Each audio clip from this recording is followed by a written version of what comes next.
Alrighty, how are we all? You probably noticed a few things if you're watching the video version, maybe even if you're watching the audio version, rather listening to the audio version. Let's clear the air. It's me, EmSwizzle, your host of the podcast, the best Nintendo news podcast. Gotta put that out there.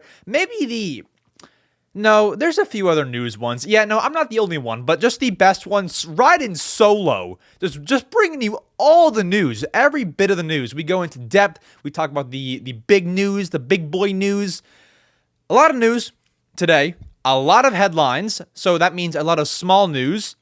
We also have the full-on Mario movie review. We will get to that shortly, and by shortly, I mean maybe in like 40 minutes. We'll see. Anyways, you might notice I have a new microphone. That is cool. I figured if we're doing a podcast and we're doing camera stuff almost every day for shorts and for the podcast and for other videos, I thought, yeah, we should probably reinvest back into equipment. And my microphone was always pretty good. It wasn't like bad per se, but why not upgrade, just why not? So if you're watching the video version, I put my little Blathers keychain onto my boom arm here. Look at him. I love that little addition. Guys, if you have a boom arm at home, for your podcast, or for your microphone rather, sorry. If you have a arm for the microphone, please put some sort of keychain on there. It makes it so much better. So do that.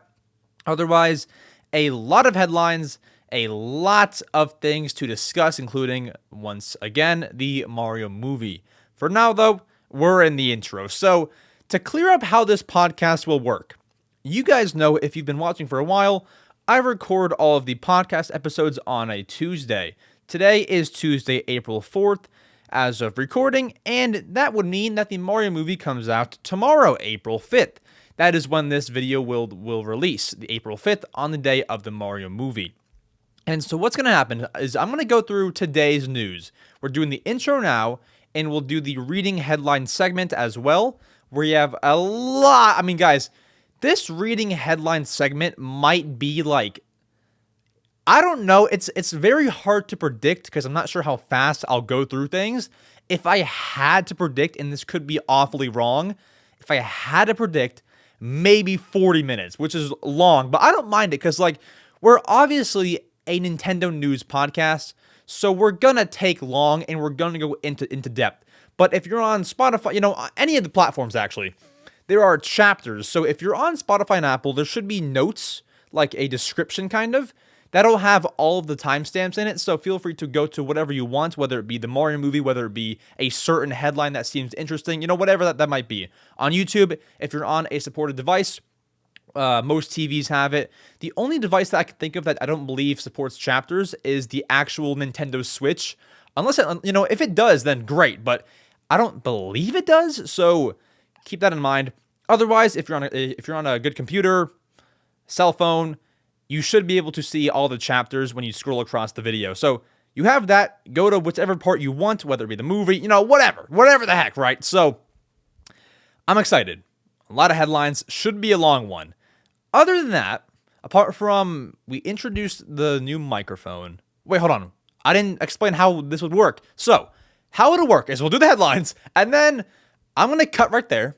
And then I'll come back on the podcast tomorrow after watching the movie, give a spoiler-free review and a spoiler review. So part of this will be cut. It'll be different clothes, different day. So that's how that'll work. It's a great Wednesday, and I am excited. So with that being said, in terms of normal intro stuff, you guys, so if you listen to the intros, which a lot of you actually listen to the intro, last episode I went on for a while and I said, guys, if you all are still listening to the intro, please comment something.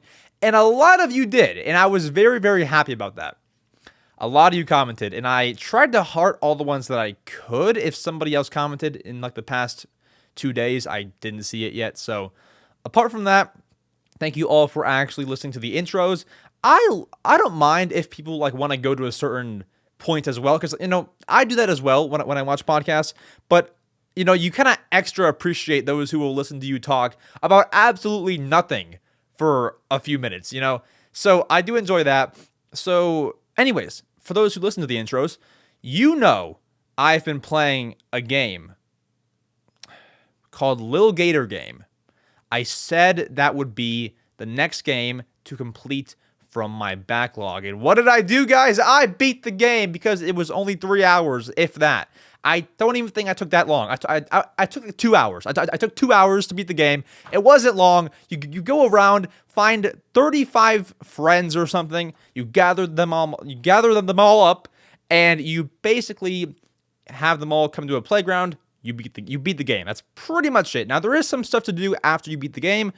Am I interested? Not really, because I'm trying to beat all the games in my backlog, so why would I want to go and do more unless I really, really enjoyed the game? Otherwise, I'm moving on.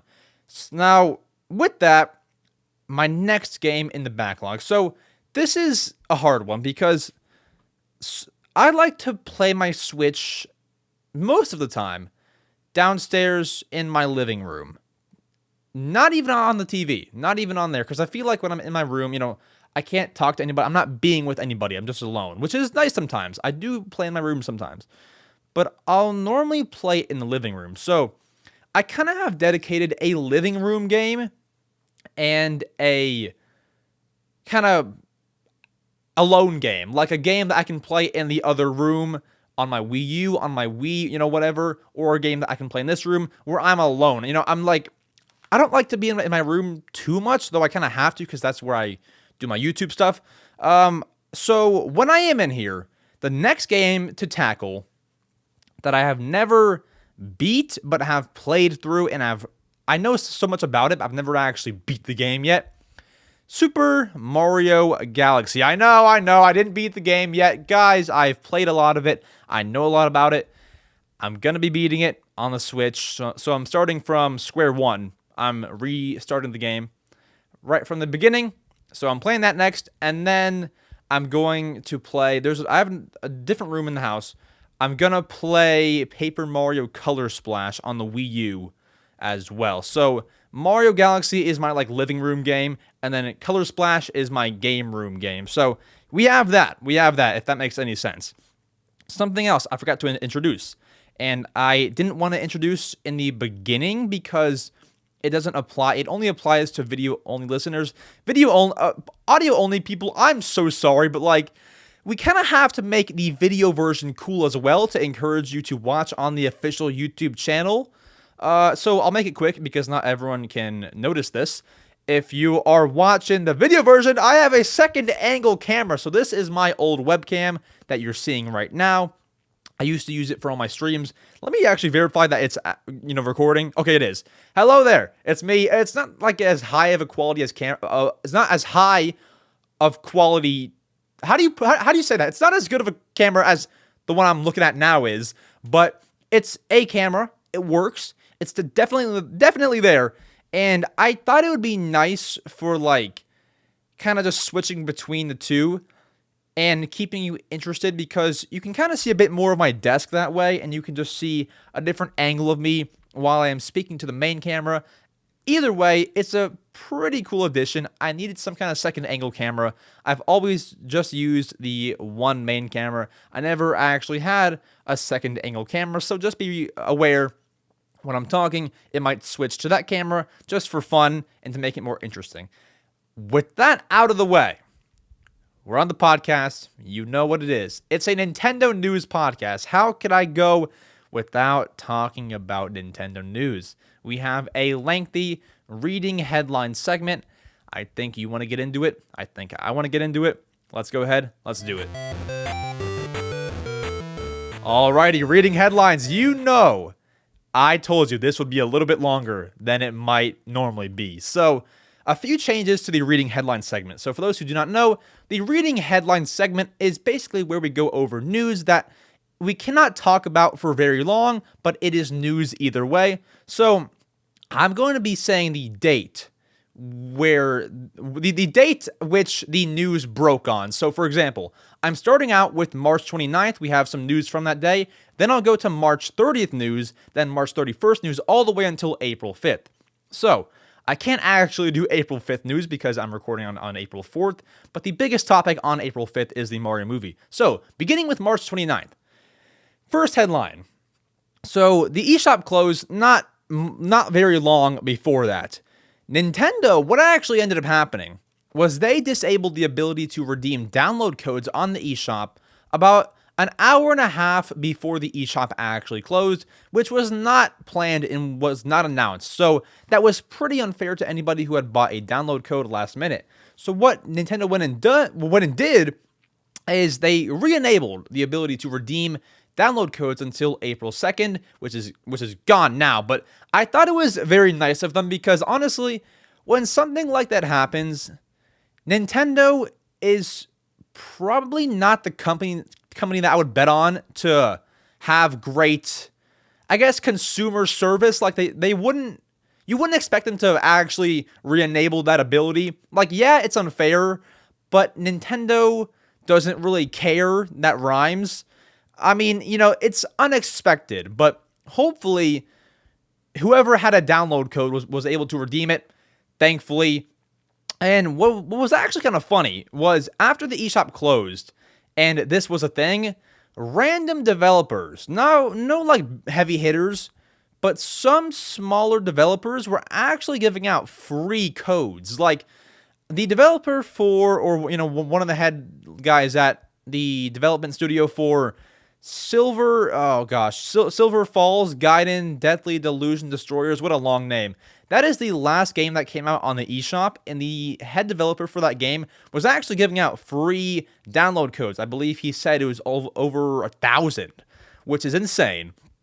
And seems like a very, very nice guy. So, yeah, there were free download codes given out. Now, not every single developer gave out 1,000, but, some were given out here and there. And happy to those who got their hands on some codes or just redeemed their own code that they bought and wasn't able to redeem. So, kudos.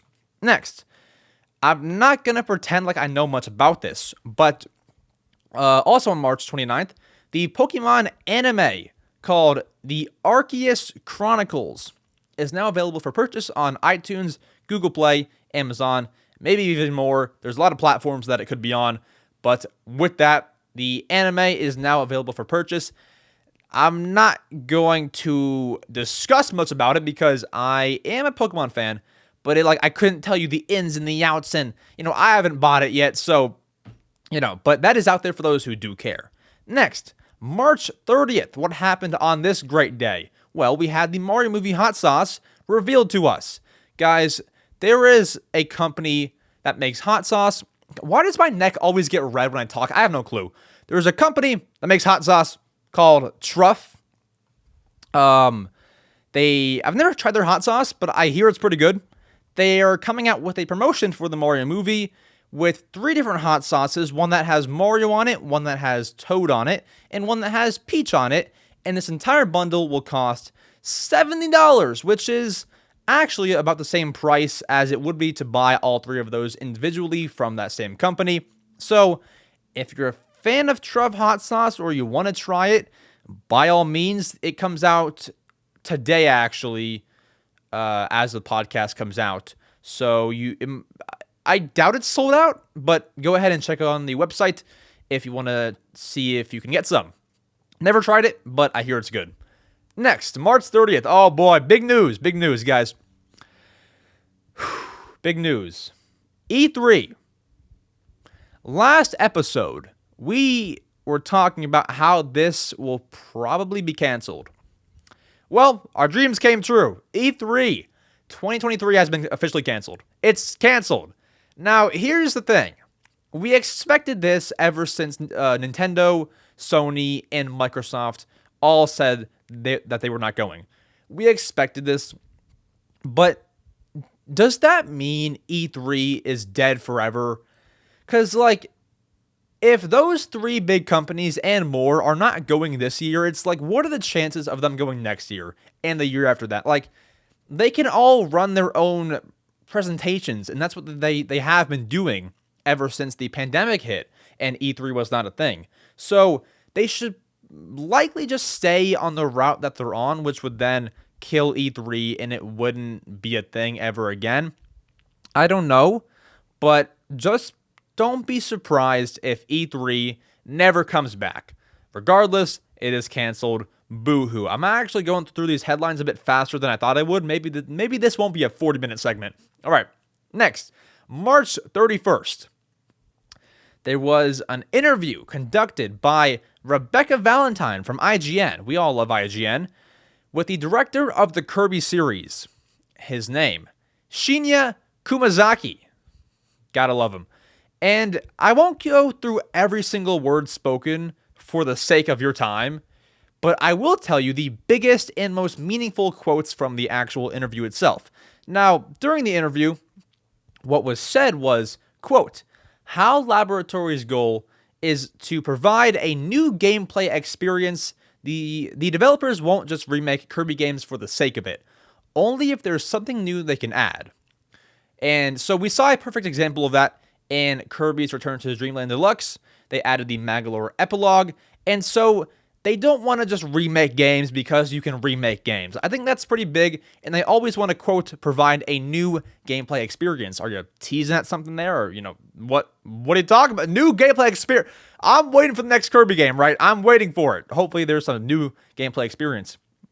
He also said 2D games, 3D games, or even, quote, something completely different are all within scope for HAL Laboratory's future. By the way, HAL Laboratory is who makes the Kirby games. So, something completely different other than 2D and 3D. What else is there? Like a Kirby pinball game? Like, what else can you make if not 2D, 3D, whatever.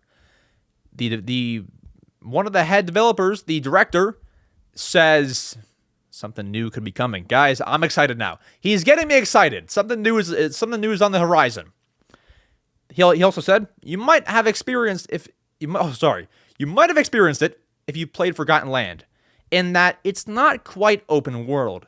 It's really a 3D game that really inherits the playfulness and the ease of play of 2D Kirby games. And that's a unique 3D experience that we want to provide. And so what we want to do moving forward is continue to provide that unique 3D experience and not necessarily be caught within the boundaries of existing genres. Could that be a hint of what's coming next? This guy sounds like something is coming soon. Very, very soon. He sounds like he knows a bit too much. Unique 3D experience, something, new gameplay, maybe not even 2D or 3D. Like, he sounds like he knows something. Either way, I did want to share that because that is big news. It's not big news, but it's like big. It's big quotes from a big man in terms of role-wise, So, director of Kirby speaks out and now has us all excited just for no Kirby game to be revealed in the next year. So, do with that what you will, but don't take those quotes crazy seriously. Next, for our Lechonk Pokemon fans. Lechonk, guys, we love this guy. We love Lechonk, right? Well, for our fans in New York City, the big NYC, or even close to there, say that you're in, Connecticut or something, make sure to stop by the Nintendo NYC store to get a code for a Flying Terra-type Lechonk to use in Pokemon Scarlet and Violet from March 31st to April 15th while supplies last. So, that promotion did just start 5 days ago. I wouldn't expect it to be gone already. So if you're around there, maybe give a call first, see if they still have some. I don't know, but I don't think they'd be gone. Either way, go and grab your Lechonk. Bam. So get your Lechonk. Next, we have a Splatoon 3 update. So over the weekend, I believe it was, Splatoon 3 was updated to version 3.1.0. And guys, with Splatoon updates, we can't tell you every single thing because I was going through these patch notes to try to tell you what changed. And literally all that changed there are some big things, but other than that, it's just like how much damage something does, and it increases by like 1 or 2 points. How much XP you get from winning a game increased by like 10 points. Like nothing real. You won't notice any of this, right? So I've carved out the biggest patch notes, which are not very many things, but I've taken the biggest changes and I'm gonna explain them to you here. So one big change for Splatfest points. Adjustments to the halftime report should make it feel less like the winning team has already been decided. So at halftime, you shouldn't really know who won. It shouldn't be very obvious. That's nice. It should always keep you on your toes. Then, for Salmon Run, the changes should ensure that lag will be minimal no matter which system is the host. It's possible that selection of the host system for wireless play in any or all modes may change, either by adding a feature or improving communication efficiency. Therefore, we are taking steps to minimize lag regardless of which system is the host. So if we're playing Salmon Run and my Wi-Fi is horrible and yours is like really nice, that won't matter even if I'm the host. It'll just minimize lag either way. Whoever is the host, your Wi-Fi does not really matter. I mean, maybe it does for your experience, but it won't lag you out if you have amazing Wi-Fi. So great improvement. And then finally, the other big patch note that I took from this, we plan on releasing the next update at the end of the current season. It will focus primarily on balance adjustments and adding features for the new season starting in June. Starting in June is the next Splatoon 3 season. Look forward to that. If you want to see all the patch notes, the link will be in the description. It'll be in the TMM32 sources link. Go over there and then you can see all the sources and then click on whichever one you want. So do that. It'll take you to a paste bin and there are all the links there. So Splatoon update, guys, give me some kind of motivation to actually get back into the game. I feel like it's been forever. Next, a Mario Kart Tour update has been added. Wow, guys. Mario Kart Tour, the game that you might not even be playing anymore. It got an update. How insane is that, right? So, Mario Kart Tour is about 4 years old. A little bit older than Mario Kart 8 Deluxe. And this thing is still getting updates left and right and up and down. I mean, come on, you know. So, they added a few things. They added, one, the Yoshi's Island track, along with Poochie as a raceable, drivable driver character from Yoshi's Woolly World.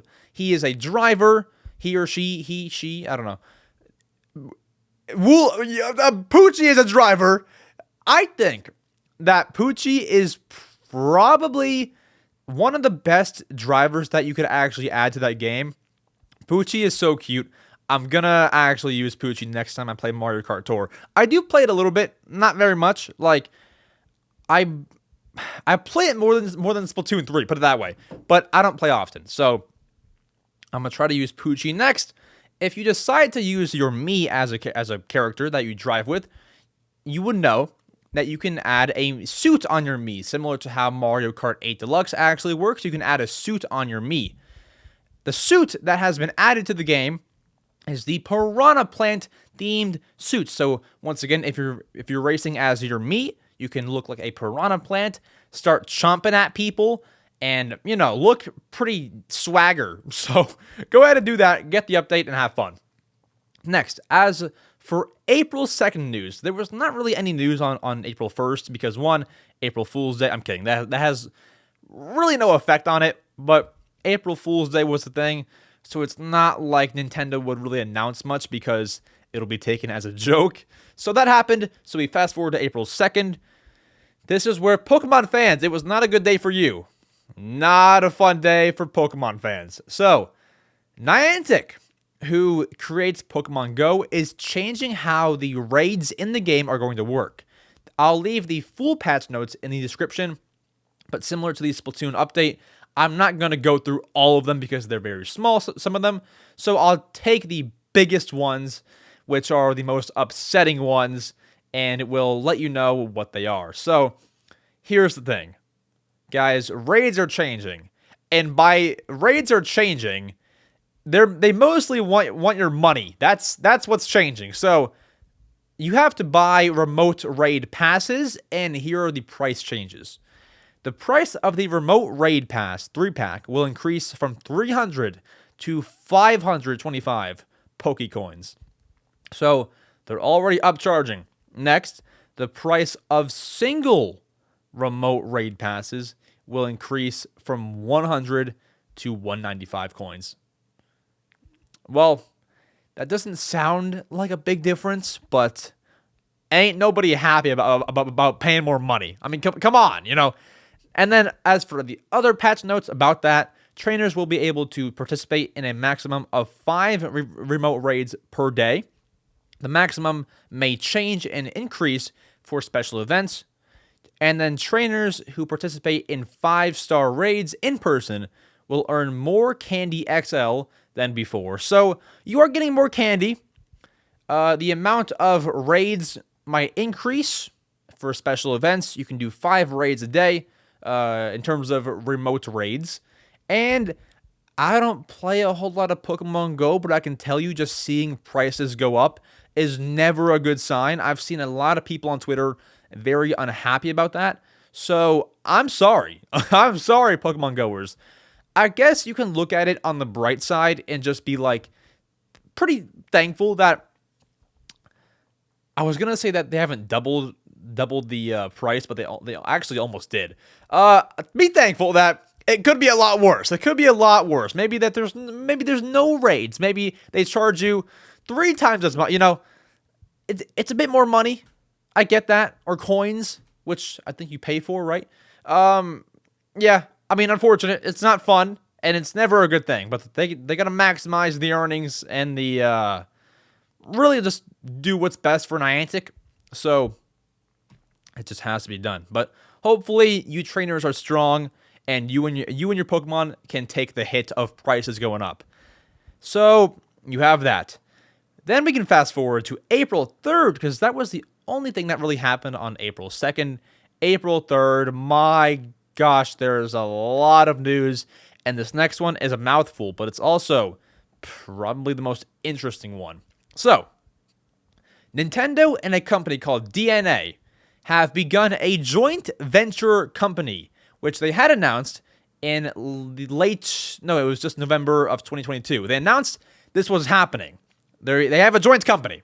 Now, there's not an enormous amount of details about this, but in short, to make it simple, because I was lost when reading the whole thing, they have a joint company called Nintendo Systems. The official quote they have put out is, the company will work on development and operation of systems related to the digital part of Nintendo's business and planning, development, and operation of new services, which will likely include your Nintendo account. Now, this company, DeNA, has worked with Nintendo ever since 2015 to create mobile games for them. They've helped them create the mobile games like Mario Kart Tour, Miitomo, I think every single one, actually. And they've also helped a lot in terms of Nintendo accounts and Nintendo account features. They've helped a lot in terms of that. So now they've got a joint company. It's really hard to navigate, mainly because, one, we don't know a whole lot of what they're going to do. We just read that quote, but it doesn't really tell us what they're going to be doing. My guess would be that they're going to work on mobile games a lot, because that is what DeNA has been doing for Nintendo for a while. And if they ever do work on some kind of game, you will hear it here first, or maybe second or third.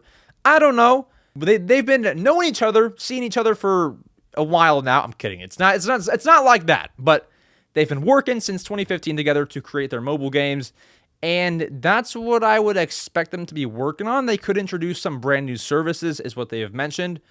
Yeah, we'll see. But regardless, there's a joint venture company between those two companies, Nintendo and DeNA, called Nintendo Systems. I tried to read into it. It's difficult. I'll leave the official website, though, in the description and the sources link if you want to check it out even further. That's a rough one to navigate. I don't know, and no one knows, but that's happening. Go and check it out. Interesting, and I am wanting to see what they'll do next. So, hard to navigate, but moving on. So, if you have not yet pre-ordered your copy of The Legend of Zelda Tears of the Kingdom releasing on May 12th, 2023, well, guys, Best Buy might have you covered. So, what I did, if you want to know what I did, and not to like show off, I just like, someone might be interested, what did you do? How did you pre-order it? What I did was I pre-ordered the collector's edition from Best Buy. That's what I've done. But if you do not want to buy the collector edition, I understand that. It's a little pricey. You might not want everything in there. Understandable. So what you could do is pre-order the normal game from Best Buy, which will then come with a fancy, snazzy art print, which is essentially the cover art with a border around it and the game logo. It does look pretty nice for being free with your pre-order. So how could you really complain? You kind of can't. It's a free art print. GameStop is giving you a wooden plaque in competition. So it's really up to you where you want to pre-order from. But I mean, that art print does look pretty nice. Whatever you choose, there's no wrong option, I would say. But Best Buy has got you covered with the new pre-order bonus. Walmart, I believe, has yet to announce anything. So as of now, I wouldn't order it from Walmart. Best Buy, GameStop, or if you're going to do it digital, then kudos. But one of those stores. I wonder, not to get too greedy, but if I pre-order the collector's edition, I don't get an art print, do I? Because it's not pre-ordering the game itself. Probably not. But also, that might be like a 50-50, actually. I don't know if you get the art print with the collector edition. I'm hoping so, because that would be a cool bonus, but I don't want to get too greedy. Well, no, it's not being greedy if I'm paying for the pricier one. I'm paying more. So that isn't greedy. I don't know. I don't really care either way. Give it to a child that really wants it. I don't need it. Next, our friends in Europe, specifically the European Economic Area, the UK, and Switzerland. Guys, it's been 6 years ever since the Nintendo Switch released.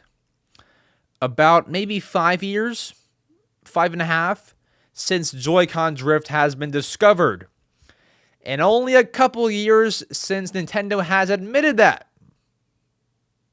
Well, you know what this means. Europe, if your Joy-Cons are ultra messed up, you can now get your Joy-Cons repaired for free by Nintendo. If you're in the European Economic Area, the UK, and Switzerland, or one of those, not all of them, one of those, you can get your Joy-Cons repaired for free by Nintendo. So, the process is very simple. You go and search up on Google. I would link you the website, but that's kind of hard. So, go on Google. Nintendo Joy-Con repair should pop up now. You can fill out all the details. What color is your Joy-Con? Serial, all of that. Shipping label, send it off. They'll repair it. Now, disclaimer.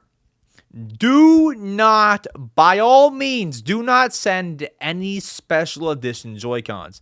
Do not send your Animal Crossing Joy-Cons. Do not send your Splatoon 3 Joy-Cons. Do not send your Pokemon Scarlet and Violet Joy-Cons. Do not send any special edition. Now, by special edition, I mean special edition. By special edition, I mean Joy-Cons that only come with the console. Therefore, if you have orange and purple Joy-Cons, if you have pink and green Joy-Cons, if you have gray Joy-Cons, if you have red and blue those are fine. Those are fine. But when it comes to game-specific special Joy-Cons, don't be sending those. You will not get that back. You will not, a lot of the time, get that back. Maybe if you're so lucky and someone else also sent theirs, maybe you'll get their repaired Joy-Con back. But you will not get your special edition Joy-Con back. Beware. With that, I hope that your Joy-Con gets repaired and you can get back to playing your Switch. And sorry to those who just got rid of theirs like they were trash. You can get them repaired for free now. Even if yours does not even turn on, I believe they still repair them for free. So, Joy-Cons are never trash. Next, April 4th news, which is today as of recording. We cannot go any further than that because I cannot predict the future. It is April 4th. Let's show you. April 4th. If the camera, focus. It did for a second. There we go. Come on. Turn on. Yeah, April 4th, 12:03. So, now my phone's playing music. Turn it off, turn it off, turn it off, turn it off. All right, nice. So, April 4th, we got an announcement last night. Well, you can call it April 3rd, just because that's when it did happen. But for April 3rd news, I guess that counts. April 3rd, Pokémon Stadium for the N64 has been announced to release on April 12th on Nintendo Switch Online plus expansion pack. So, for those who are looking forward to that game, April 12th is your date, which is next Wednesday, exactly 1 week from when the podcast releases. So do with that what you will. Upgrade to the expansion pack, play your Pokemon Stadium, and have a jolly old time. That releases. They showed off a whole trailer. It looks pretty good. I myself will not be buying it or playing it, rather. I do not have the expansion pack. I don't think it's worth it, in my opinion. But up to you. If you already have it, kudos. That's pretty cool. Other than that, it is time to get to the Mario movie review. How long was this segment? Okay, it wasn't 40 minutes. It was like 25. All right, nice. So, wasn't as long as I thought it might be. I believe that was actually shorter than a lot of my reading headline segments recently. Or maybe not. Maybe it wasn't. I don't know. We'll see. So, next, we have the Mario movie review. That is going to be, my dad's calling me. That is going to be the spoiler-free review and the spoiler review. So, I will make it very, very clear at the beginning of each segment what is spoiler and what is spoiler-free. This next segment right now is going to be the spoiler-free segment. So if you want no spoilers, keep on watching. This is the spoiler-free part. All I'm going to talk about are, did I like the movie? Did I like the voices of the characters, or were they annoying? Could a non-Nintendo fan enjoy this? Like, I've written questions to discuss. I've not seen it yet, as you're hearing my voice, but we're gonna discuss it. We're not gonna talk about any kind of plot. We're not discussing any kind of secrets or any of that. Mario movie spoiler-free review. Here we go. I'll see you tomorrow. Hello there. Welcome to the non-spoiler section of the Mario movie review. Okay, I went and watched this today. Right now it's 5 p.m. I've been making content for it all day. And if you saw my reviews from earlier, I'll explain those and how this will be different. So, I put out 2 reviews, one spoiler free, and that's what this podcast is as well. We're talking about the movie, spoiler and non-spoiler. Now, you're thinking, what's the I'm watching the same content, right? So, no. We're going to have a lengthy conversation about what was cool, what was not for the spoiler part, and then during the non-spoiler part, which you're now in, we'll discuss, should you see it, would I recommend it, and we're not going to spoil it for you, and we're going to answer a bunch of questions and discuss it in length, unlike the reviews I put up on my channel. Now, first things first, I just got my package from GameStop in, and I want to show you what I got real quick. So, quickly, I got the Mario plumbing van. This is cool. Now, what's cool about this is it's not just a van. It actually opens up. Video-only people, I will make this only exclusive to you. Audio-only users will not even know I'm showing this off. I'm going to cut it out. So, you open it all up. It's like a play set. You open this up. Boom. Bam. It's a play set for... It gave me like a tiny Mario, I guess, so it can like go in the pipes. Look how cool this is. And he comes out, dude. Okay, come on. So there's mushrooms that go up, trees that go up. Look at this, bam, trees. This is so cool. And like Mario just. Okay, well he missed that. Hold on. He missed, but come on. Come on, Mario. What are you doing, bro? Okay, ready? This has got to work. Maybe if I hold it straight. Yeah! Well, come out. Come out. Come out. He's stuck. Got him. All right, well, regardless, if you're not holding it half sideways, this should work. Then you fold it all back up. You boom, boom. This goes down first. Boom, boom, boom. And I'll throw Mario in there. And boom, Mario plumbing van. I'll put it somewhere back here. For now, I'll put it here until we find a spot. And then I couldn't not get one of the figures, so I got the Toad figurine. Very, very cool. I love Toad. He's my favorite character from the movie, and I knew that he would be, which is why I ordered it in advance. Favorite character. Where's his frying pan? I gave him a frying pan to hold. Did I knock that out of his hand? Here it is. I gave him a frying. Comes with a frying pan thing that he can hold. I put it in his hand. It fell out. Hold on. Hold the frying pan. It doesn't fit very well, but maybe I'll have to figure that out. So, frying pan Toad in the house. He's going to sit on the desk as well. Bam, if he can stand. Come on. Come on. Come on. Toad, come on. Hold on. Shoot. Come on. Yeah, nice. He's standing. Okay, cool. Toad is standing. Anyways, you guys don't even care. You just want to hear the Mario movie stuff, and I understand that. I would too if I came here and it said Mario movie review. I would too. I don't blame you. So, with that, spoiler free. I won't tell you anything that could spoil the movie. All right, so in my review video, I asked myself a few questions. I asked myself things like, did it meet my expectations? Could non-Nintendo fans watch this?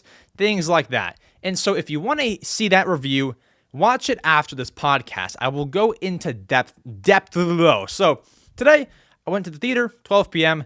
with my family. Didn't really know what to expect, right? I didn't know what to expect in the movie, but I was shivering in excitement. And this is the difference between the podcast and the video review. I'm taking you through everything, and it doesn't have to be so choppy and straight to the point, you know? So I'm sitting down, I have my medium-sized popcorn, and I am so anxious for this movie to actually begin. Like, I don't know what's going to happen. Am I going to hate it? Will all of the reviews that have come out be correct? Are people not going to like it? Because if I don't like it and I have to come on here and say that I don't like it, that's going to be a very, very sad moment. Guys, this movie was really good. Like, it's hard to not call it one of my favorite movies of all time already. Because one, I don't like a whole lot of movies. Two, it's a Nintendo movie. So that's a pretty big reason why. Three, I've been looking forward to it forever. I have the whole merchandise now. It was great. I love this. I have the gear, and I was so excited. So it takes 25 minutes for the movie to actually begin, right? 25 minutes. Do you know how long that is? Like, you're sitting there with your popcorn trying not to eat it because you don't want it to all be gone before the movie actually starts. You're trying not to eat your popcorn, and the movie is not starting. 25 minutes of ads from random kids' movies, Spider-Man, which was cool, and, you know, whatever the heck else they wanted to actually throw at you. They showed everything under the sun except for the Mario movie. And you know, when those lights go out above, at least in my theater, they have like lights kind of on. When those go out, oh, it's starting. Oh, the movie is starting. So it's going to be hard because I can't tell you anything about the movie. What I can tell you is, should you see it? 100%. I recommend that you go see the Mario movie. Now, is that 100% you will like it? No. If you're a Nintendo fan, you likely will find some joy in it. There are a lot of references to Nintendo. I won't say what any of them are because I want you to see them on your own. But there are a lot of references. So for those who are Nintendo fans, that is going to make it a lot more enjoyable for you. And like, just when you see something in the movie that you can like pick up on and read it and like, you know, you kind of register in your head like, oh, that's that, you know, it just makes it so much better. So I I mean, you can't really like prepare for it. Like, I can't tell you what's going to be in the movie, so you can't prepare for a reference. You just kind of have to know it. But if you're a pretty big Nintendo fan, or a little over an average Nintendo fan, you will pick up on most of the references. Yeah, you shouldn't miss too many. But I mean, either way, like, there's a lot. So you will at least pick up on something. Now, for the non-Nintendo fans, like the parents out there, the grandparents, or if you just don't know a whole lot about Nintendo, you will still enjoy the movie. You're gonna find some kind of fun in it. Like, it's not gonna be you not knowing anything about it. Like, it's Mario, it's Luigi, and it's a whole movie. It's an hour and a half, so it's not like you're not gonna get anything. The movie has a story to it that can be picked up by anybody, and it's just like, kind of go into it with the mindset of like, it's just a random movie. If you do not know about Nintendo, because if you don't know about Nintendo, it's going to be harder to enjoy, but it's possible. Go into there with the mindset like, okay, I have no clue what the story is. I have no clue what'll be in here. But if you do that, you will enjoy it because, as I said, it has a story. It has a story. So it's like any other movie. It's just, we like Nintendo, so we're going to enjoy it more because we know Nintendo and we know all the references. So if you don't know much about Mario, no worries at all. You're gonna enjoy it. Now, I do want to actually address some of the ratings that have come out. Like, okay, I saw that it was rated pretty poorly on sites like Metacritic. I think it's sitting at like a 46 or something.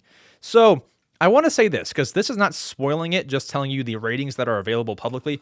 If we go to Metacritic.com, it's sitting at a 48 out of 100 right now. As of right now, April 5th, it's sitting at 48. Do not be scared of these reviews.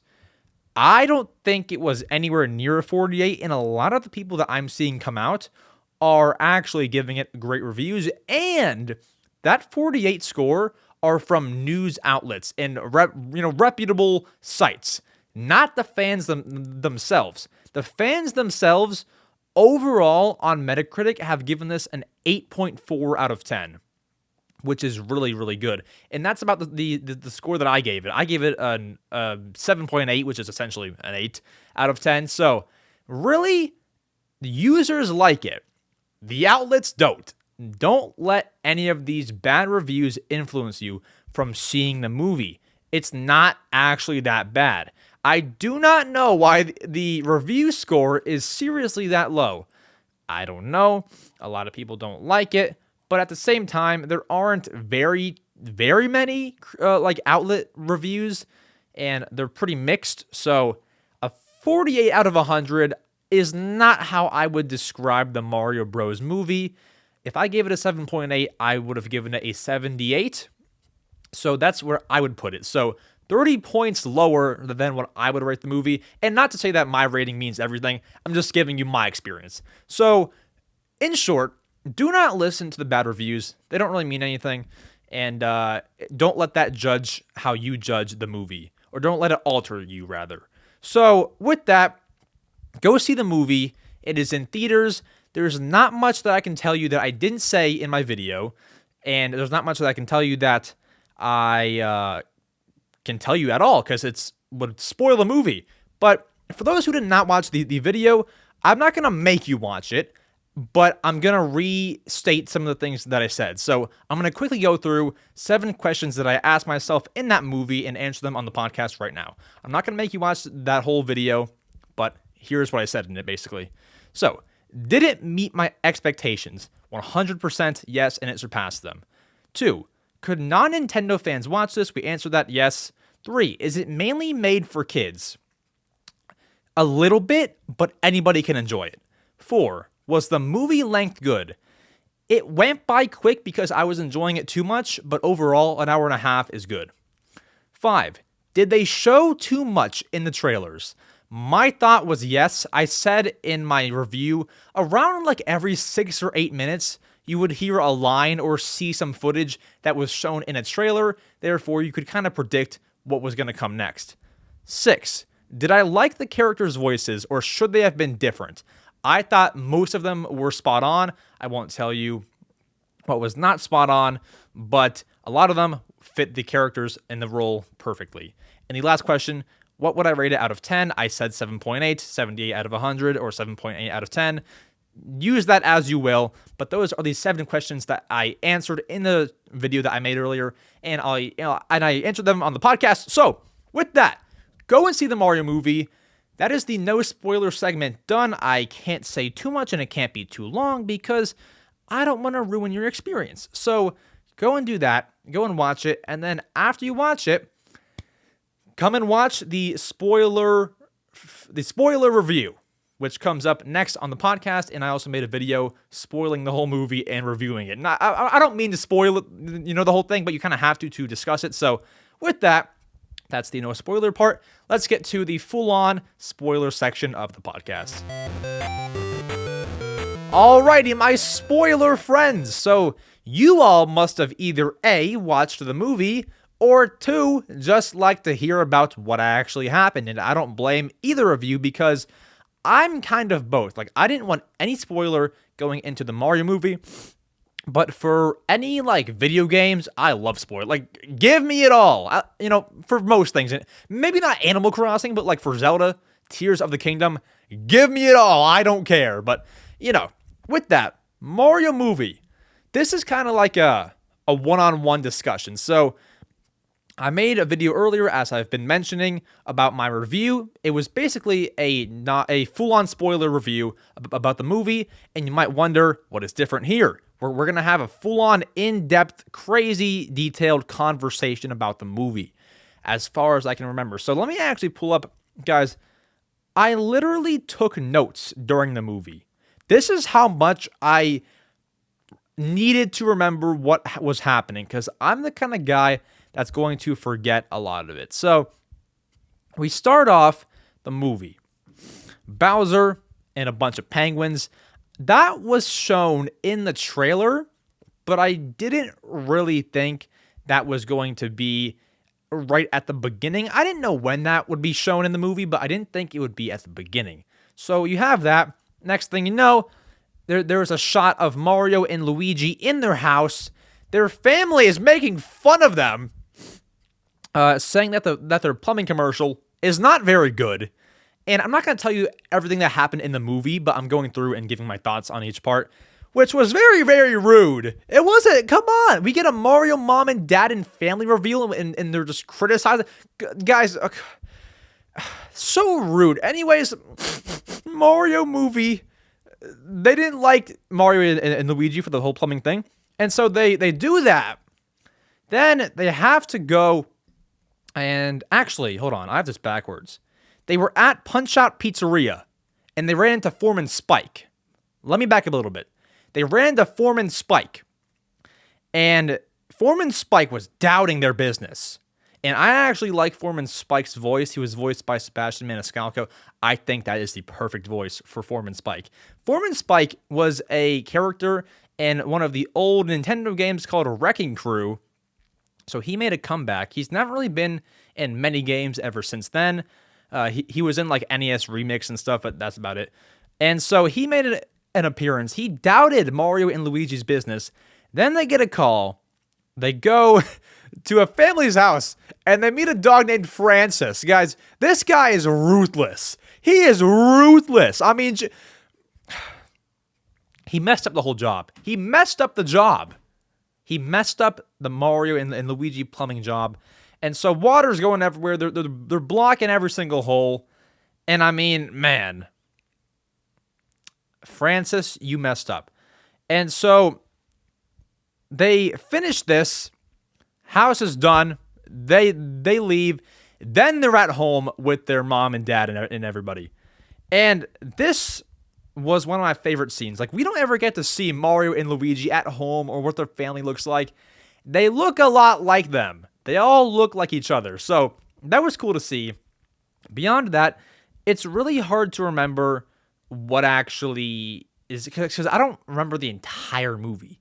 But the next thing I really remember is Mario is coming out of a pipe, lands in Mushroom Kingdom, He finds Toad, and that part we saw in the trailer. Like, as soon as Mario came out of the pipe and landed in Mushroom Kingdom, I recognized it from the trailer that was shown off where we saw that same scene, and Toad was like, do not touch that mushroom, you'll die, you know. That same scene was shown, and that's one of the parts that I can really recognize from the trailer, which is kind of why, like, I probably shouldn't have watched all the trailers just because you can kind of predict things really, really easily. So we saw that, and meanwhile, Luigi is at Bowser's castle, or in that land, fighting off crime, fighting dry bones. It's just terrible, but they're in Mushroom Kingdom. They're on their way to find Princess Peach. They find her, and guys, the voice for Princess Peach, I'm not sure about. I think it's pretty good, and this is no disrespect to the voice actor. I don't know. It sounded, maybe it wasn't the voice actor's fault, but some of Peach's lines were kind of like, not necessarily cringy, maybe a little bit. She was like, there's a whole universe out there. Like, it's just, oh my god, it was kind of cringy to me. I don't know. It was kind of cringy to me. Just some of it, not all of it, but some of it was a little bit cringy. Kind of sent like a tingle down my spine. I was like, ugh, you know. Maybe I'm just like not with that kind of stuff, but it was just a little bit ugh to me. And so, next thing you know, they're with Donkey Kong. I want to kind of get through this so then we can talk about my thoughts afterwards. They're with Donkey Kong. Him and Mario actually ended up fighting. Mario's getting beat up, gets a power-up, comes back, gets the cat power-up, beats up Donkey Kong. He wins. He wins the fight, and so now Donkey Kong is hanging out with them. How do you fight someone and then become friends immediately after? I mean, I guess you kind of see it happen sometimes, but like not very often. So that happens, and now they're all trying to go get Luigi and save Luigi and beat up Bowser. Long story short, very long story short, they do go and fight Bowser. Bowser gets put in a jar. Luigi is saved. That's the end of that. I don't want to go through the entire movie because, one, somebody who hasn't watched the movie might even be listening to the podcast, so I don't want to like spoil everything for you. But that is essentially how things went, and that is essentially the story. Now, what did I think of the movie? In terms of all the references, like, I thought that was truly golden. Like, the references for me were what really made the movie, and it's kind of what made me want to go and rewatch the movie for a second time. Well, rewatch it for a first time, watch it for a second time. So I do want to go and rewatch it, potentially like towards the end of it being in theaters. So I'll probably do that. But like the GameCube ringtone on Luigi's phone, you had Mario playing Kid Icarus, you had the Rainbow Road, there was something else that I thought of but can't remember. You have, not totally a reference, but you had Donkey Kong saying, it's on like Donkey Kong, which I love that. And so you had a whole lot of references, which for a big Nintendo fan, and for one that knows their references, which not everyone does, and that's totally fine, for one that knows their references, it made the movie a lot more enjoyable rather than if they didn't do any kind of reference at all. Like the Punch-Out Pizzeria, all this kind of stuff. It does make it a lot better. It lets you enjoy it a little bit more. So thank you to Nintendo and Illumination for all these great references. Even like a bunch of things on the wall, like in the Punch-Out Pizzeria place, which I'm not sure, was that the official name, Punch-Out Pizzeria? It was a Punch-Out pizza place. And there was a bunch of art on the wall from Punch-Out. And I hope that means that we'll get another Punch-Out game. Probably not. Maybe that's their way of saying like, hey, the game's dead, but here's a pizzeria. Like, you know, maybe that's their way of saying farewell to Punch-Out by making a pizzeria for it. But regardless, I do hope there's some hope for Punch-Out. I hope there's hope. Put it that way. Regardless, or not regardless. I keep saying regardless. Past that, we saw Pauline. Now, we saw Pauline in a poster, I believe, for the Mario movie, leading up to the actual, day of the release. and we didn't know what exactly Pauline would be doing. Now, if I can identify her correctly, and no one called me out and said that I was wrong, so I assume that I'm right, Pauline was a news reporter when the entire city of Brooklyn flooded, which is where Mario and Luigi reside. Brooklyn, and the whole city was flooding.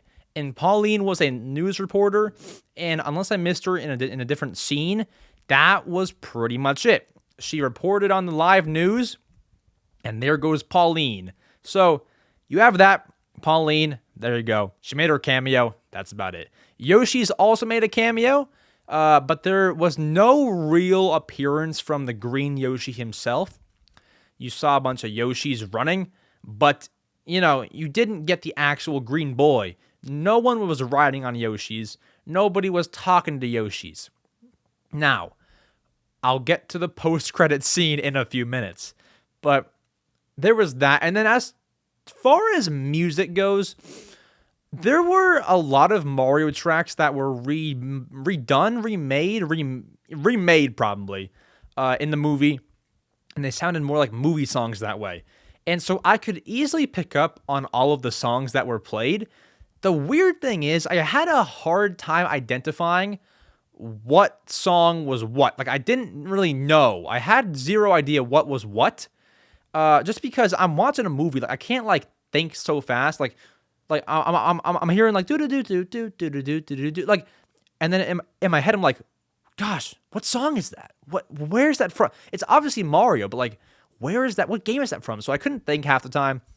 Probably because I was just so amazed with how good the movie was. So yeah, it was kind of hard to figure out what the songs were, but either way, I did enjoy them. Now, in terms of real songs, real published songs, my mom and my dad thought it was cool how they used 80s music, and I think the reason why they did that, because you have 3 80s songs in there, if not more, and I believe the biggest reason why they did that, and it's smart because you have people in there of all generations, people who have played Mario growing up back in the NES era, or people who have just started playing Mario Odyssey 2 weeks ago. You have people in there from all walks of Nintendo. And to throw something in there for the older generation, or more so maybe the parents who were alive during that time and heard those songs, that's a little nice Easter egg for them. Because if I'm sitting in a movie 20 years from now with my son, and it's some new video game that I've never heard of, or it's whatever he's into, and they play songs from my era, I'm gonna be so excited. Yeah, that's something for me, because I don't know what the heck else is going on. So that's something for me. And so that would make it cool for me. That's kind of what they did for the parents. And of course, other people know that song, so that would make it enjoyable for everybody. But that is a cool little Easter egg for them. So well done to Illumination for throwing that in there. Awesome sauce. They used the whole Shrek song and everything. What's it called? I Need a Hero? Man. And then one more thing before the post-credit scenes. Oh my gosh. Whoever at Nintendo or Illumination pitched the idea of Bowser playing a piano, please, I want your autograph. Geez, that was the best idea they could have ever come up with, ever. I was so close to bursting out in total laughter when Bowser was playing the piano. Just singing about Peach, and then in the post-credit scene, singing about all the characters. Bro, whoever did that, gold star to you. Because, man, that was one of the better parts. So, Bowser's playing the piano. He's inside of a jar. This is the post-credit scene. So, for those who have not seen the movie, props to you for even watching the whole spoiler part. I might not want to do that, but, props to you. There are 2 post-credit scenes. So, there will be one credit roll with all of the big names like Chris Pratt, like Charlie Day, Jack Black, all those names. And then there's one scene of Bowser playing the piano, like we mentioned. He's singing about all the characters. He's in a jar, which they put him in at the end of the movie. And then you have Toad walking in and telling him to stop playing the piano. Who even gave him a piano, and who even made the piano that small? I don't know. But there was the first post-credit scene. And then the second one, which was after... So people who work on the movie, obviously, you have to credit every single one of them, or at least most, or the ones that put in the most work. So there's a black screen, and all the random names that you've never seen before in your life, unless they're your family member, are scrolling through. They're all scrolling. And then there's a post-credit scene that really, honestly, I want to use this word lightly. It essentially confirms that there's a sequel to the movie coming, as you see a Yoshi egg at the end that is cracked, and then you hear Yoshi, Yoshi's voice. I can't do his voice, but essentially, Yoshi was teased at the end. Now, if it was for a video game, I don't think they would, out of all the games that they could push, they would probably want to push a Mario game, not a Yoshi game at the end. And two, apart from that one scene, Yoshi was not in the movie. So, like Mario Galaxy 1, he wasn't really in there. Mario Galaxy 2, he's there. So he's always in the sequels. Yoshi is not going to be in the first movie, in the original movie, or the original game if you're talking about Mario Galaxy. He always appears in the second one. So that essentially confirms a Mario movie sequel. Now, the thing is, if the Mario movie didn't do well, which I believe it's doing amazing, would they still make a sequel? I feel like they probably would. Probably. I don't know. Maybe if it depends how bad it did or how good it did, It depends. But I'm looking forward to it. There's basically going to be a sequel. Like, it's pretty much confirmed. So look out for that in the next, I give them maybe 2 years to announce it, 3 years to announce it, 5 or 4 to be done. So take your time with that one because it needs to be just as good as the original. But yeah, those are my thoughts on the Mario movie. It's hard to remember every single second of an hour and 30-minute movie. Could be worse. It could be worse if the movie was even longer. But I hope that all the content today has been enjoyable about the Mario movie. Even if you have seen my spoiler review and you just watched all this and you've not seen my no spoiler review either right before this segment, or you haven't seen my no spoiler video review, I would go watch both of those. It's still great content on the Mario movie. And those are my thoughts on the movie. After that, apart from streams, you probably won't hear too many of my thoughts again because we just covered it all on so many different videos, so many different times today. Podcast and 2 videos. So you can ask me questions on Discord. You can ask me questions on live streams. And then I can give my thoughts. But otherwise, I don't know if there's much of a reason to even cover the Mario movie anymore. I don't know, man. There's not much of a reason. Because there's not really going to be any news. Maybe once we get like a final number, like a sales number, then for sure. But it's a sad day for the Mario Matter podcast because there's not going to be a whole lot more Mario movie news. Or maybe there will be. Maybe they're going to introduce some new shirts, some new toys or something. I don't know. But it's not like we've been talking about it much in the past week anyway, or the past month anyway. Just that it's coming up. But with that, let's go ahead. We did not forget about your favorite segment of the week, the answerings of your questions. We didn't forget. Y'all must have forgot. Let's go. Alrighty, guys. No one forgot. You must have forgot. Answering your questions. We always do this at the end of the podcast. You guys ask me questions on Discord. I go through and answer them. And so, if you want to ask me a question, you go to Discord. Then you go to Ask EmSwizzle. Sorry, you go to my Discord in the description. Then you go to Ask EmSwizzle. Then you ask me anything you want that we feel comfortable answering. So, the first question, we scroll up here, from Pogger.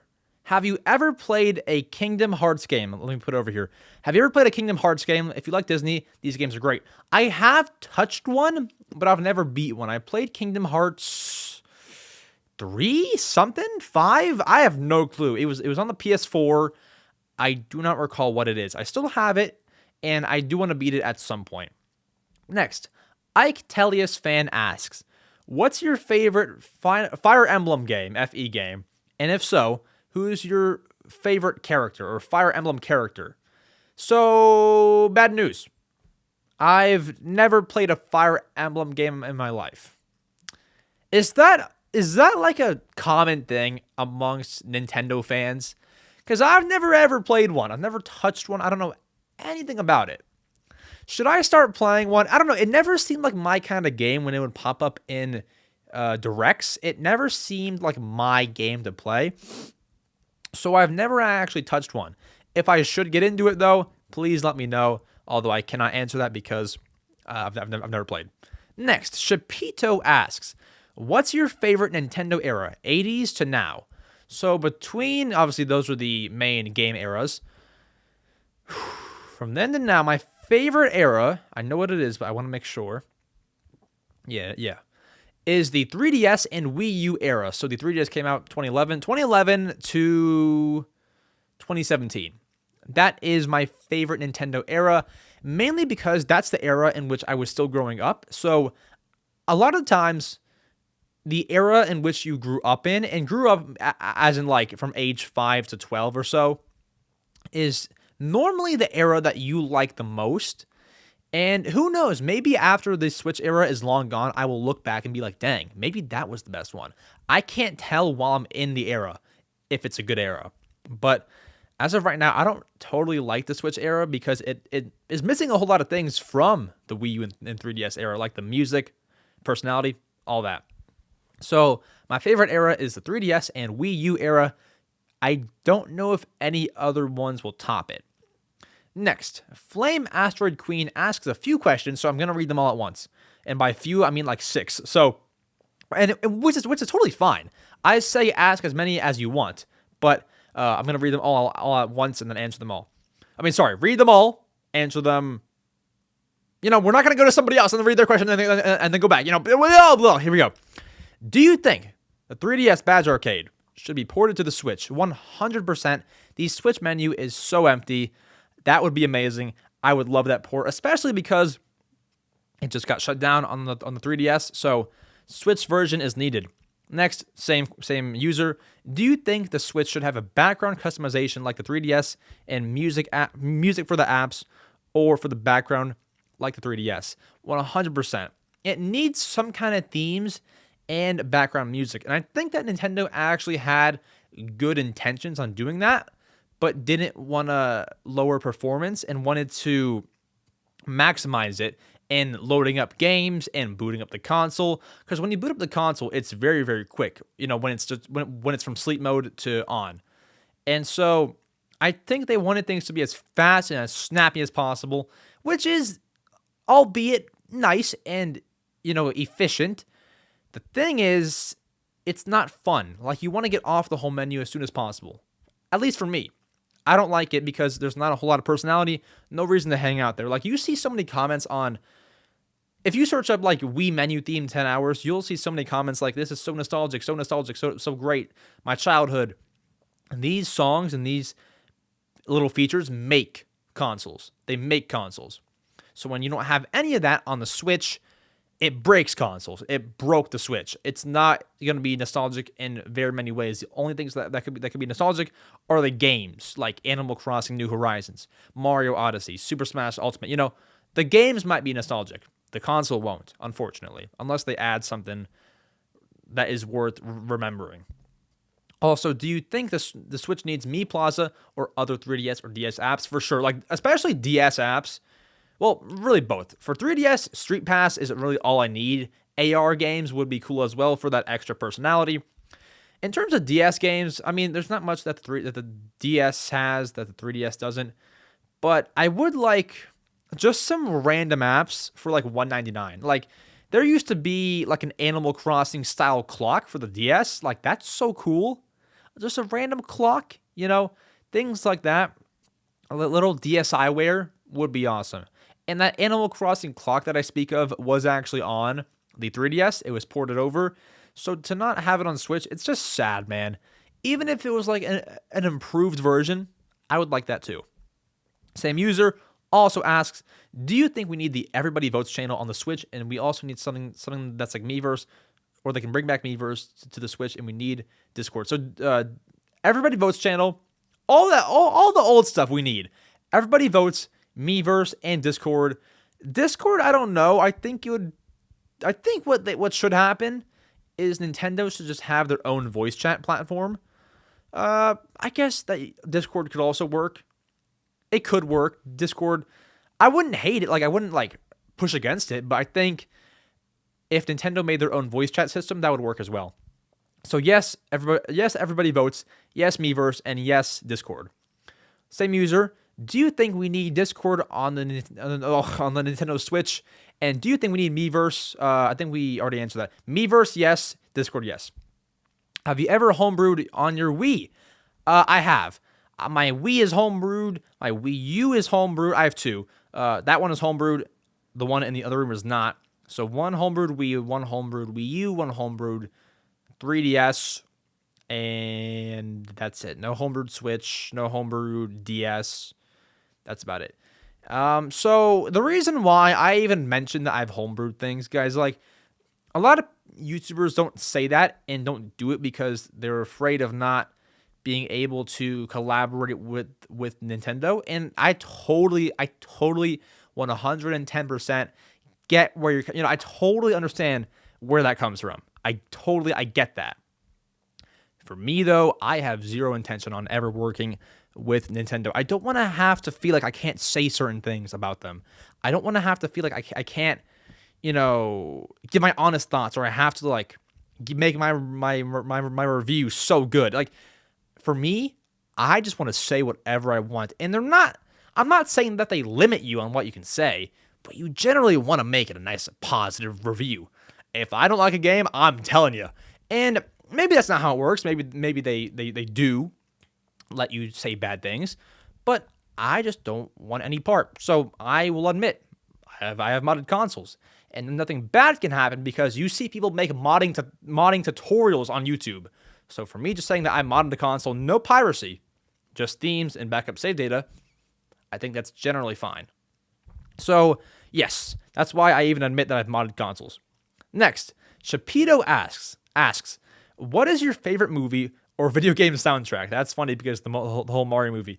Favorite movie is, what was my answer? I've answered this before, on an episode 10 episodes ago. Favorite movie. A few come to mind. I don't know if they're my favorites. I really love the Lego movie. That one gave me a whole lot of nostalgia back in the day. I like that one.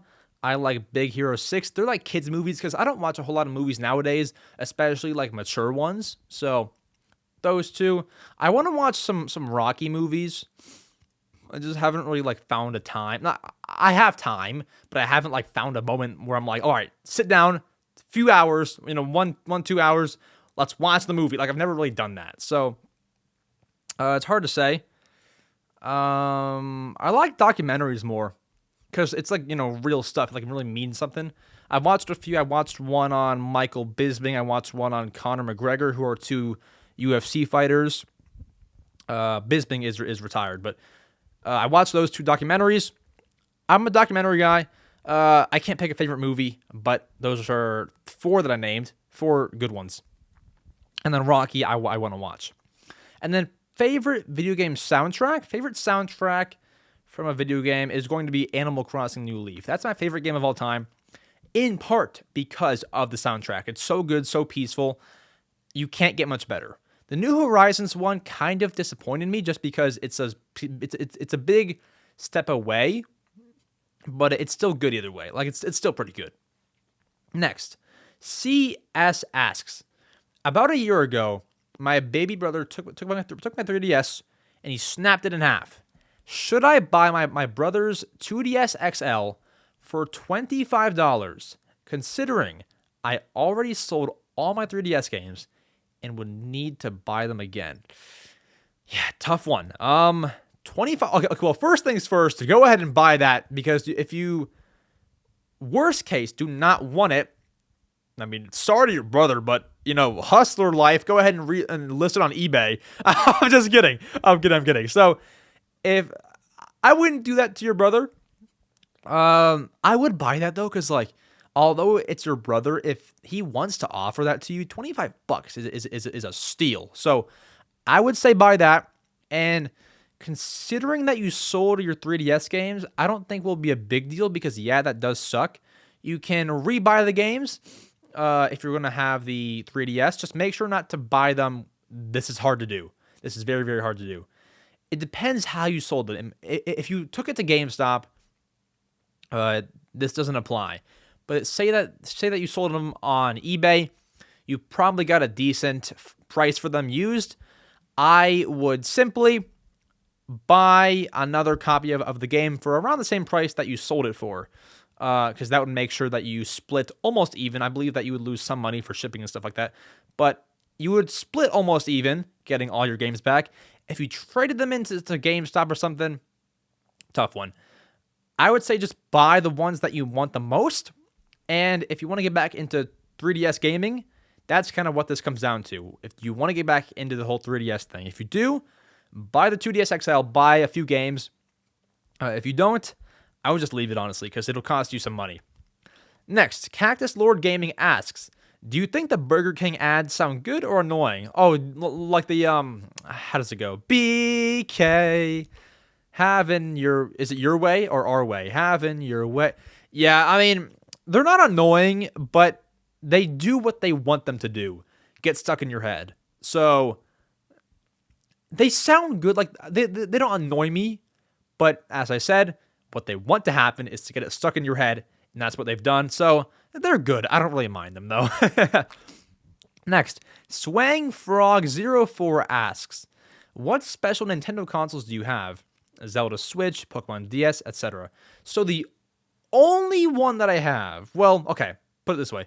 If you count the Red Wii as special, which it kind of is, I have that, the Red Wii, and I have a Ocarina of Time, Ocarina of Time, Zelda 2DS. I have that, so that's 2. And then I believe the only other one is my Animal Crossing New Horizons Nintendo Switch. So that would make that 3. So 3 is the answer. Next, Gato and Lavar, but in English, asks, I did not like Breath of the Wild all too much, so do you think I should buy Tears of the Kingdom? I know I'm weird for not liking Breath of... Hey, no worries. You like what you like. The only thing is, I would probably say no. If you did not like Breath of the Wild, I would not buy Tears of the Kingdom, because when you look at the Tears of the Kingdom gameplay, not the trailers, but the gameplay presentation from the man himself, Eiji Aonuma, when you look at that, it is so much of the same thing. It's so much it's the same layout, same sound effects, same graphics almost. The game looks the exact same. So essentially, I'm not saying it'll be the exact same, but it's going to be a lot of the same stuff. And if that game you didn't like the original for, I don't know if you'll like the sequel. So I don't often recommend against Tears of the Kingdom. Obviously, I haven't played it yet, but it looks really good, and so I'm recommending that people are buying it because it does look really good. So if you're a Zelda fan, pick it up. But if you do not like it, everyone likes what they like. So if you don't like Breath of the Wild, I would not buy Tears of the Kingdom. It'll be most of the same stuff. Next, Bloxy Gamer asks, what do you think about the end of the Mario movie? So, the end, the post-credit scene, I like the Yoshi tease. It kind of teases that there will be a sequel to the movie, so that has me excited. And as for the post-credit scene before that, the Bowser on a piano, they could not make the Bowser piano scene much better. Whoever thought to do that, as I said earlier, deserves a gold star. So 10 out of 10 post-credit scene. Next, pancake mix with cheese. That's disgusting. Asks, What's your favorite Splatoon? So, hard answer because I grew up with Splatoon 1, but Splatoon 3 is easily the best one, and Splatoon 2 is not bad either. So, realistically, it comes down to 3 and 1. And my answer is probably, I have to say 1, and here's why. So, this is zero hate to the other games. Splatoon 3, obviously the best, highest quality, most features game. Splatoon 1, though, I love the Wii U console. And I love how Splatoon 1 really incorporates the Wii U gamepad in the way that you can use it for motion controls, in the way that you can jump to your teammates on the gamepad, in the way that you can play squid jump while waiting to get into a game in the lobby. It really does a good job incorporating the Wii U gamepad. Not to mention, I like the soundtrack of that game more than maybe the newer Splatoon games. I just love that game so much, and I love the Wii U personally. That's my favorite console of all time. So for me, Splatoon 1 on the Wii U is my favorite Splatoon of them all, and that's why. Next, Craig's List 96 asks, how old are you? I won't answer it, but it's also not hard to find. Next, the Soda Boy asks, what's a game you know probably won't come to Switch, but you think it should? Oh, man. Okay, so probably won't come to the... I don't play a whole lot of games outside of Nintendo, though I could definitely find an answer for you. So, game... Okay, I have my answer. So, I was thinking about what I go to other consoles to play. I have an Xbox Series S right here, and the reason why I go and play that is because I need to play UFC 4. You guys know, if you stick around for the whole answering questions segment, I love UFC. You can see UFC right there. If you're watching the video version, you see it right there. Action figure, you see it right there. UFC is everywhere. You see it right there. I have like a badge. So I love UFC. UFC 4 is essentially the UFC video game. It's on Xbox and PlayStation. Maybe, no, it's not on PC. I don't think it's on PC. And so it's an EA Sports game, and some EA Sports games are on Switch. We see FIFA, we see NBA 2K, we see MLB. Actually, is MLB EA Sports? I don't know. 2K is not EA either. Sorry. FIFA is EA Sports. Or it used to be. Gosh, are any EA Sports games on Switch? EA Sports doesn't make FIFA anymore. It's like some other company, right? I believe that's what happened. It's some other company now. Or, oh no, sorry. They just can't use the FIFA name. Sorry, confusion. So, in short, there are EA Sports games on Switch. UFC is a bit of a violent game, though. It's violent, for sure. I don't think it's rated mature. I think it's rated teen. I could be wrong, but I don't think I am. I have it digital, so I wouldn't know. But I think it's rated teen. It is violent, but so there's way worse games on Switch than UFC 4. So I would hope that UFC 4 does come to Switch. Now, when I play on the Xbox, UFC 4 is in 60 FPS, 1080p. It would look so bad on the Switch, but I would do anything to play UFC on the go. Either way, UFC 4 is the game that I would choose. And also, I'm still waiting on UFC 5, EA Sports, or just rather EA. You've emailed me before. You've given me a free copy of It Takes Two. We have that relationship now. So please bring bring UFC 5, 4 and 5 to the Switch. Thank you very much. Next, Icy Tiger asks, great question. What inspired you to becoming a YouTuber? So it's always been my dream job because I would just, grow up watching YouTube. And so it's always been my dream job. And what inspired me to take action, like seriously, was the pandemic. I had nothing to do. I was playing Animal Crossing New Horizons. I genuinely think if it was not for Animal Crossing New Horizons, I would not be doing YouTube. I seriously do think that. I would not be doing YouTube. So with that, I would make tutorials on Animal Crossing. I then went on to make streams and stuff on Animal Crossing. And that game really inspired, like that started it all, along with the pandemic and having nothing to do. I found some success early, and it kept on pushing me and pushing me, but overall, it is Animal Crossing New Horizons that inspired me, along with the pandemic. Next, Shapiro asks, what are your favorite things to do? And what do you want to do when you have the chance? So, favorite things to do when I'm not doing YouTube, because I love doing, like, I wouldn't do Mario Matter, I wouldn't do these things if I didn't love it. So, I love YouTube. I've been doing it all day, essentially, apart from the movie. When I'm not doing YouTube, I go to, there's a few things. I go to a boxing class and a kickboxing class or a Muay Thai class, and I like to get skills there. You can really beat up all the haters. Just kidding. No, but that's fun for me. I do like that, and I like pushing myself. I don't want to sound like a workout guru. I'm just telling you what I do. I go to the gym, if not the kickboxing and Muay Thai. I do that. In terms of like downtime and chill, I like to play a lot of games. I like to play Switch. I normally play downstairs, not in my room. I like to do some small puzzles. No puzzles over 100 pieces. Those are just unenjoyable. Unless it's an Animal Crossing puzzle. Then maybe I can make some kind of exception. But puzzles under 100 pieces. I don't do it often because they're expensive for how much you get. But I do love building Legos. I don't do it often, though, as I said. But that's fun for me. I just kind of chill out. I watch UFC. So much UFC. I don't mean to be like a UFC and workout and boxing and kickboxing guru. It's just what I do, you know. It's who I am. So I like to watch UFC. There's UFC this weekend. I'm so excited. My favorite fighter is fighting. One of them. Alex Pereira. And so I'm excited to watch his fight this weekend.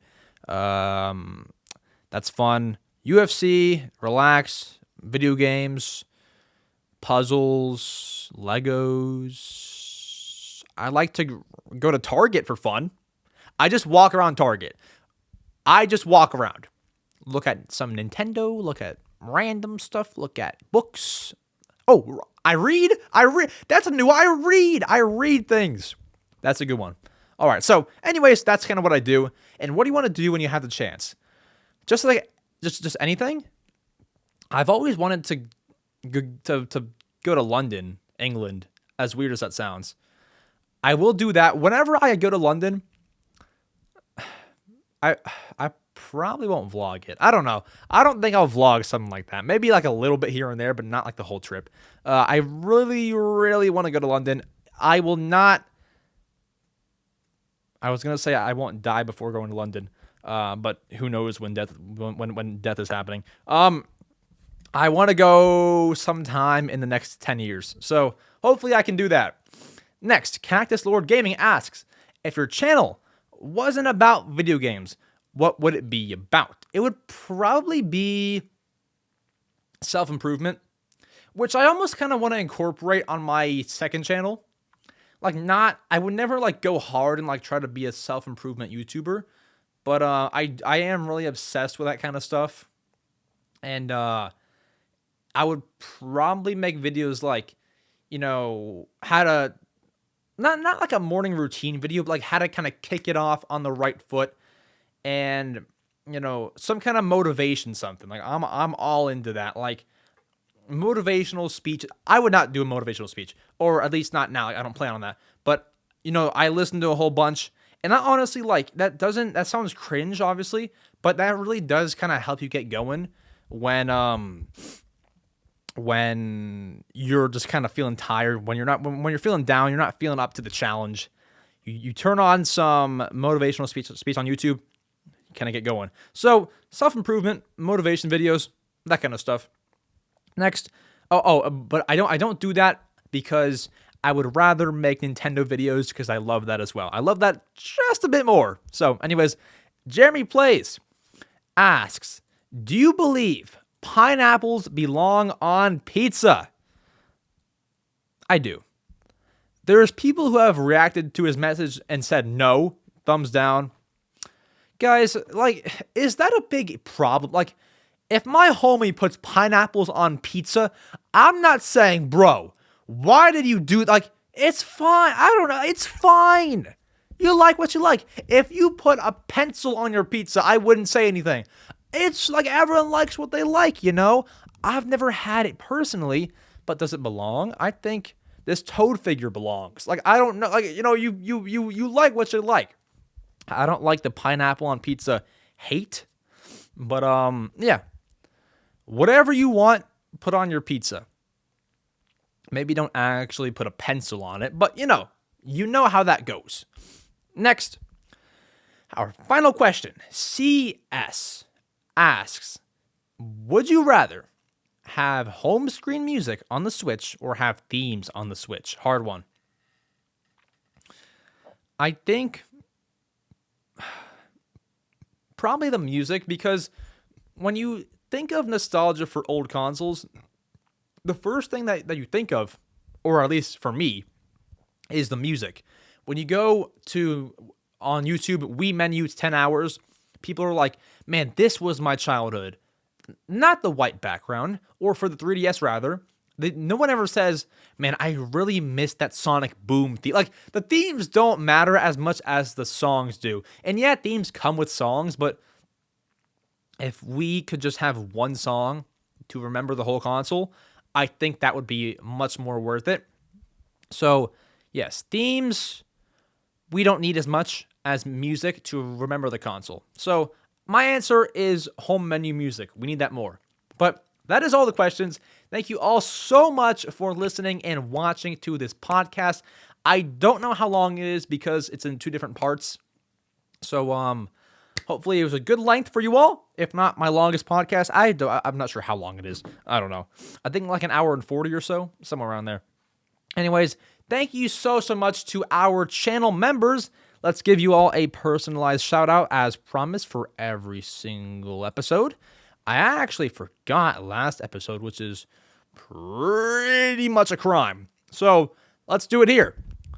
It's Kate. Thank you for being a member. Carter Crossing, Hippo1273, Abraham Belts, Alonzo, Jeremy Rivera, Heisenberg TSG, Hyperdude, Fleetway Sonic YT, and Kuya Koi.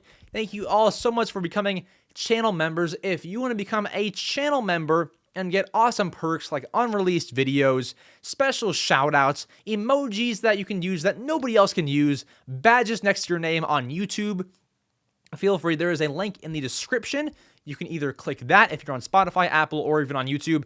If you're on YouTube on a computer, I believe it doesn't show up on mobile. If you're on a computer, there is a join button next to my YouTube name. Go ahead and click that. For $1.99 a month, you get, let's read you all the perks that you get, because people listen to that and they're like, oh, I don't really need any of that. Guys, these perks are insane. So for $1.99 a month, you get a badge next to your name. It's called a loyalty badge. After 1 month, why can't I see the emojis? So if we go to emojis, come on. After 1 month, you get a Luigi emoji. You start out with a Mario emoji. After 2 months, Kirby. 6 months, a Splatoon squid.